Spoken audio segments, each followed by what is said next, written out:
Bien. Alors, j'ai personnellement une dernière question à vous poser, mais alors vraiment la der, comme on dit.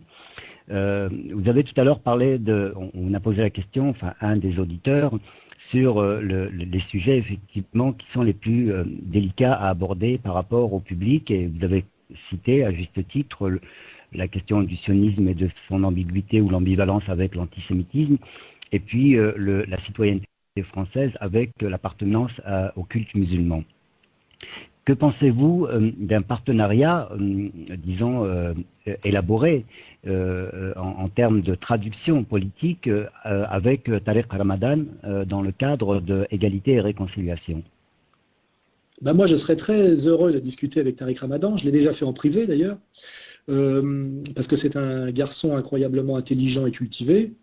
Et qu'en plus, il est, contrairement à Jean Robin, comment dirais-je, légitime quand il parle au nom des musulmans. Enfin, les musulmans, j'ai été invité au congrès de l'IOIF et j'ai vu à quel point il était populaire et respecté par les musulmans. Donc moi, j'aime bien parler, quand je veux parler d'islam, je préfère parler avec Tariq Ramadan qu'avec Gilles Kepel, si vous voyez ce que je veux dire, pour faire une petite plaisanterie. Vous voyez donc, je serais très content de discuter avec lui. Mais par ailleurs, moi, il se trouve que je suis un garçon atypique, qui n'est pas un bourgeois, c'est-à-dire que je suis un marginal avec un franc-parler qui a été condamné, etc. Et le problème, je veux dire, dans mon dialogue avec Tariq Ramadan, c'est que c'est plutôt Tariq Ramadan qui est un peu gêné de parler avec moi en public, parce que je suis un peu un loupard, vous voyez. C'est ce qu'il me reproche. Moi, je lui reproche d'être un peu trop bourgeois, parce qu'il n'est pas seulement un musulman, il est aussi un grand bourgeois pour moi. Et moi, il me reproche sans doute d'être un peu comme Dieudonné, d'être un peu un voyou, un peu un marginal, vous voyez. Mais je serais très intéressé de discuter avec lui, parce que j'ai écouté hier son débat avec Éric Zemmour, et j'étais la moitié du temps d'accord avec Ramadan, et pas la moitié du temps, mais parfois un peu d'accord avec Zemmour, parce que je suis un patriote français qui me pose la question, effectivement, des musulmans de France. Et il y a des choses que j'aime beaucoup chez Ramadan, et puis des choses que j'aime moins, quand il fait trop référence justement à la colonisation, comme s'il devait y avoir une revanche ou une vengeance, ce que j'aime pas tout ce qui est de l'ordre de la revanche ou de la vengeance. Il y avait des choses qui me, ouais, il y a quelques petites choses qui me gênent chez Ramadan et beaucoup de choses qui me plaisent. J'aime bien d'ailleurs qu'ils tiennent tête à, comment dirais-je, à l'oligarchie médiatique, parce qu'il paraît évident que dans le débat d'hier, effectivement, Ramadan était obligé de marcher sur des œufs alors que Zemmour est du côté du pouvoir. J'aime bien Éric Zemmour, c'est un copain, mais quand on parle de la question du foulard qui leur est interdit dans les rues, j'aurais aimé que Ramadan pose à Zemmour et qu'est-ce qu'il en est de la kippa.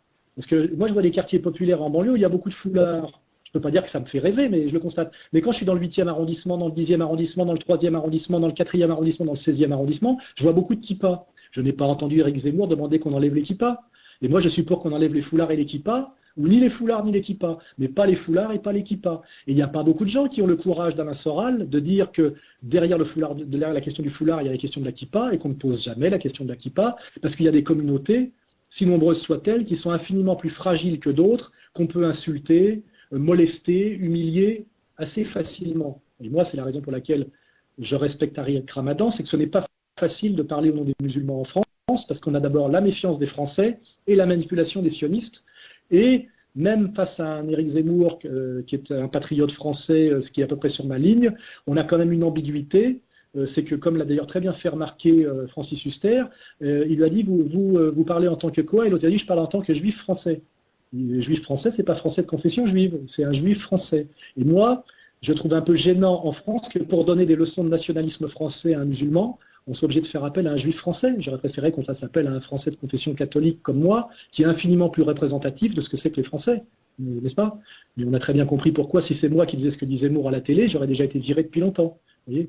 Donc, j'aimerais bien discuter avec Ramadan, j'ai un très grand respect pour Ramadan. Il y a quelques petites choses qui me gênent chez Ramadan, qui est je dirais, quelque part son trotskisme musulman. C'est qu'il y a chez lui un côté mondialiste qui me gêne un peu, et un côté...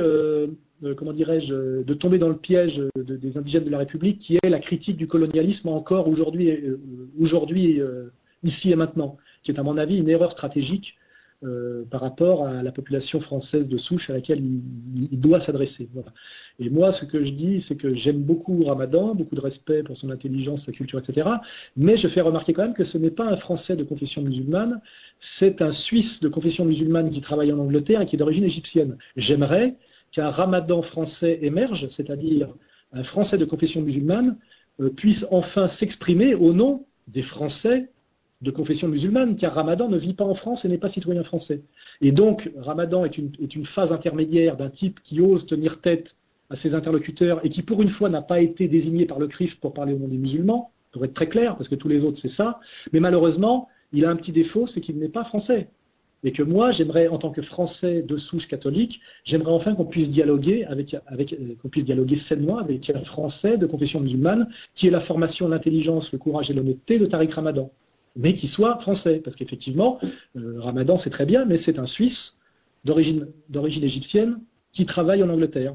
Donc il n'est pas tout à fait impliqué par les problèmes quotidiens que rencontre le Français de confession musulmane qui essaye de vivre une vie sociale, familiale et professionnelle en France, dans la France réelle. Et c'est pour ça que Ramadan met parfois un peu la barre très haut au niveau théologique ou au niveau de ses exigences, parce qu'il ne rencontre pas au quotidien, lui, bourgeois international musulman, mais quand même bourgeois et international, qui se déplace en avion d'aéroport en aéroport, il ne sait pas ce que c'est que la vie quotidienne d'un Français d'origine maghrébine et de confession musulmane, et ce que c'est que de vivre au milieu des Français avec des suspicions, des regards, etc., et que ça change quand même une partie de l'action qu'on doit avoir et du discours qu'on doit tenir.